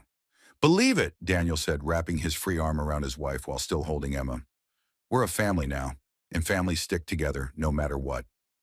As they stood together in the fading light, watching the first stars appear in the darkening sky, Daniel reflected on the strange journey that had brought them to this moment. 5 days ago, he'd been a solitary freight hauler with no connections and no responsibilities beyond his own survival. Now he was a husband and father, a respected member of a community, a man with roots and relationships and a future worth fighting for. What happens now? Grace asked softly. Now, Daniel said, we build a life together. We raise Emma, we contribute to the community, we face whatever challenges come our way as a family. And someday, when we're old and gray, we'll tell our grandchildren about the day a brave little girl flagged down a stranger's wagon and changed everyone's life forever. Emma giggled at the thought. Will you really tell stories about me? I'll tell stories about all of us, Daniel promised, about courage and kindness and the way love can grow in the most unexpected places. As they walked toward their home together, Daniel felt a deep sense of gratitude for the strange turns his life had taken. He'd thought he was looking for gold or land or opportunity, but what he'd found was infinitely more valuable. A place to belong, people to love, and a purpose that went beyond mere survival. The cabin looked different in the evening light, not like a temporary shelter, but like a real home where a real family lived and loved and built their dreams together. And as Daniel held his wife and daughter close, he realized that sometimes the most important journeys weren't about reaching a destination at all. Sometimes they were about finally having the courage to stop running and start living. The sound of children's laughter echoed across the Hayes homestead as the autumn sun cast long shadows over the expanded property that had once been just a simple cabin and small garden. Daniel Hayes stood on the porch of what was now a substantial two-story house, watching his children play in the yard that Grace had transformed into a paradise of flowers, vegetables, and fruit trees. Emma, now 19 and beautiful with her mother's grace and intelligence, was teaching 8-year-old Michael how to properly harness the family's new buggy horse. The boy had Daniel's dark hair and stubborn streak, combined with Grace's green eyes and quick wit. Nearby, 6-year-old Sarah chased butterflies through the garden while 4-year-old Thomas, named for Grace's first husband, but belonging completely to Daniel's heart, built elaborate castles in the dirt with the focused concentration of a future engineer. They're getting so big, Grace said softly, joining her husband on the porch with baby Catherine sleeping peacefully in her arms. At 38, Grace Hayes had grown into a woman of remarkable beauty and strength, respected throughout the territory not just as Daniel's wife, but as a successful businesswoman, community leader, and mother to 5 children who were the pride of Copper Ridge. Too big, Daniel agreed, wrapping his arm around his wife's shoulders. Sometimes I look at Emma and I can't believe she's the same little girl who flagged down my wagon 10 years ago. She's not, Grace said with a smile. That little girl was desperate and afraid, willing to do anything to save her family. This young woman is confident and strong, with a bright future ahead of her. Emma had indeed grown into something remarkable. After completing her education at the Territorial School, she'd chosen to stay in Copper Ridge and establish the territory's first lending library, funded by donations from grateful families throughout the region. She'd also begun writing down the stories of the area's early settlers, creating a historical record that future generations would treasure. Speaking of Emma's future, Grace said carefully, Dr. Morrison's son James has been calling rather frequently lately. Daniel groaned dramatically. Don't remind me. I'm not ready to think about Emma getting married and leaving home. She's not leaving home, Grace laughed. James has already asked if he can build a house on the south corner of our property. He wants to establish a medical practice here in Copper Ridge, and he wants Emma to be part of it.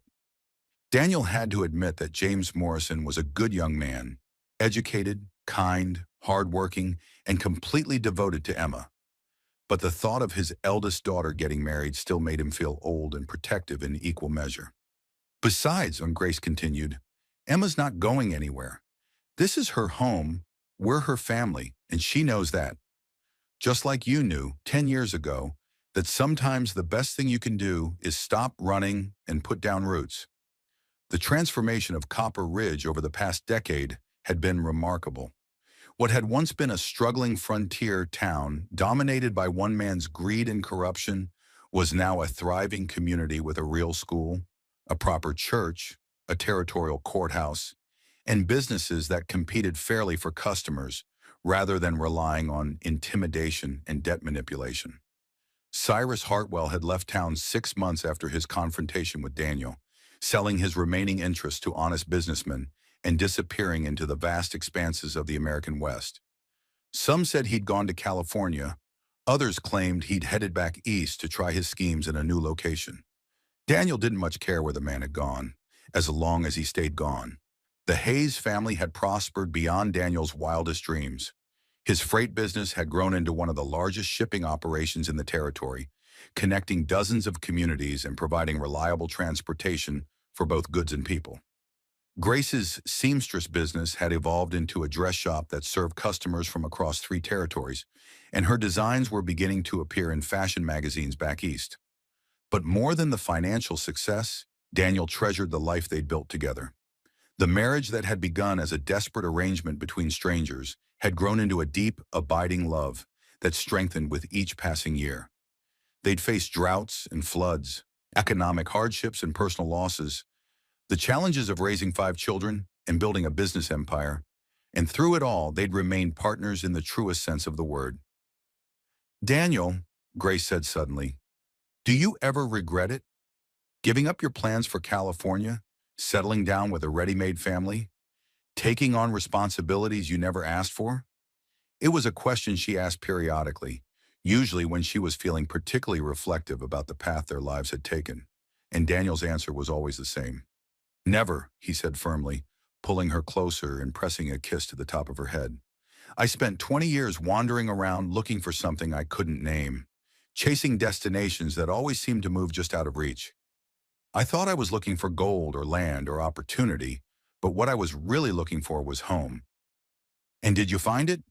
Daniel looked out over their property, the house they'd built together, the children they were raising, the community they'd helped create, and felt the same sense of wonder and gratitude that had sustained him through a decade of challenges and triumphs. I found something better, he said. I found out that home isn't a place you travel to. It's something you build with people who choose to love you every single day. Grace smiled and leaned against his shoulder, baby Catherine stirring slightly in her sleep. Emma says she's going to write our story down someday, turn it into a book for her children and grandchildren to read. What kind of story would it be? A love story, I suppose, but not the usual kind. Not the kind that starts with lightning and passion and dramatic declarations. The kind that starts with 2 broken people choosing to build something beautiful together, one day at a time. From the yard came the sound of Michael whooping with joy as he successfully guided the buggy horse through a series of turns that Emma had set up with wooden barrels. Sarah clapped enthusiastically while Thomas abandoned his dirt castles to run alongside the buggy, his short legs pumping as he tried to keep up with the horse. I should probably go help before someone gets hurt, Daniel said, but he made no move to leave Grace's side. In a minute, Grace replied.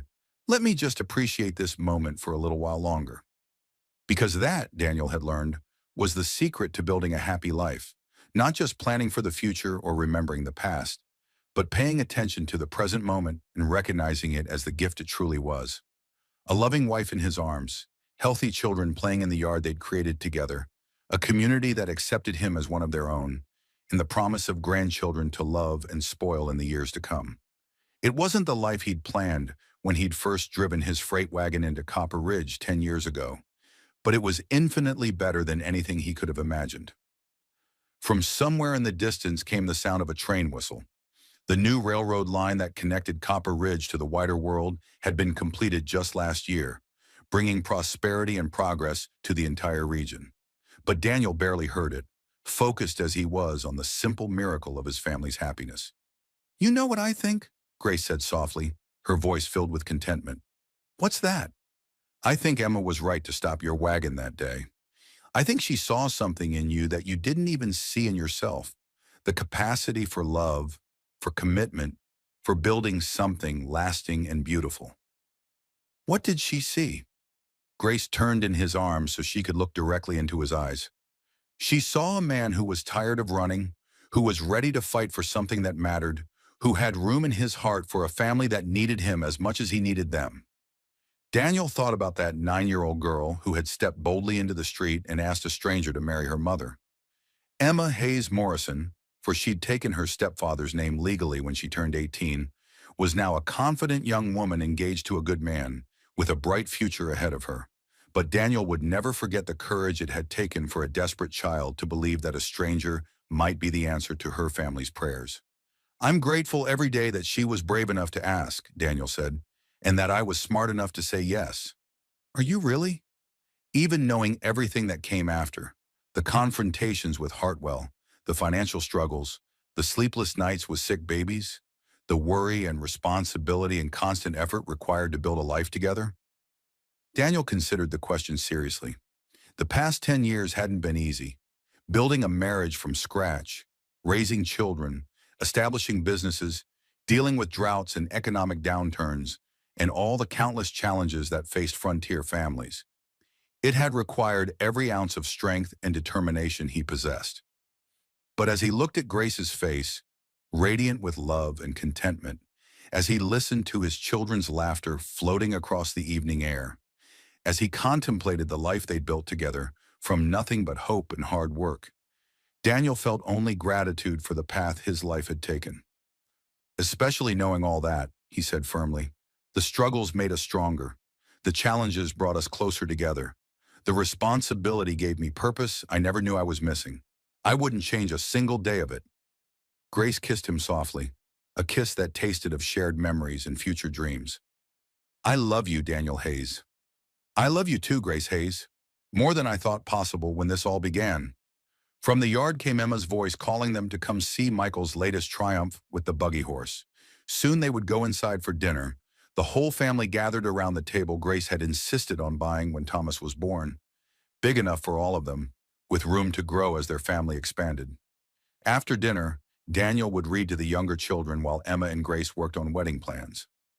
Later, when the children were asleep, he and Grace would sit on their porch swing and talk about their plans for expanding the freight business, about Emma's upcoming wedding, about the baby Catherine was becoming, and the people all their children might become.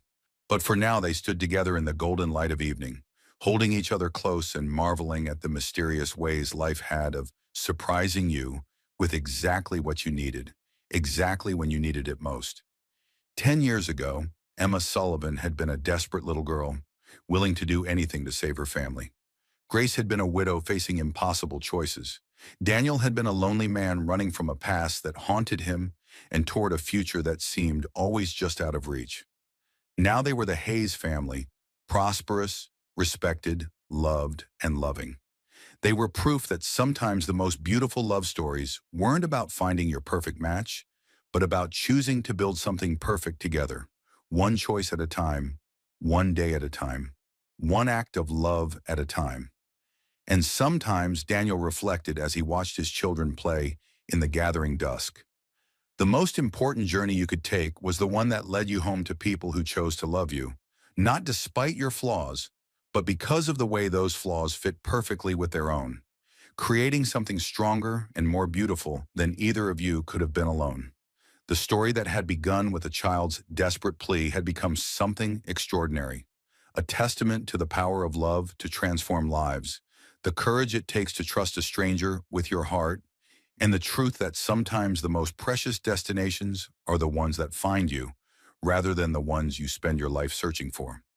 As the first stars appeared in the darkening sky, the Hayes family gathered together on their porch, ready for whatever adventures tomorrow might bring. Because they had learned the most important lesson of all, that home wasn't a place you found. It was something you built together with the people who mattered most. And in a world that could be harsh and unforgiving, that made all the difference between merely surviving and truly living.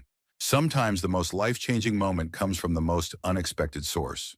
When 9-year-old Emma Sullivan stepped into that dusty street and asked a stranger to marry her mother, she set in motion a chain of events that would transform not just 3 lives but an entire community. This story reminds us that courage comes in all sizes, that love grows in the most unexpected places, and that sometimes the bravest thing you can do is ask for help when you need it most. Daniel Hayes thought he was just helping a desperate family escape debt, but he found something infinitely more valuable: a home, a purpose, and a love that grew stronger with each passing day. Have you ever taken a leap of faith that completely changed your life? Have you ever been that person who said yes when someone desperately needed help? Share your stories in the comments below. We read every single one, and your experiences inspire the tales we tell.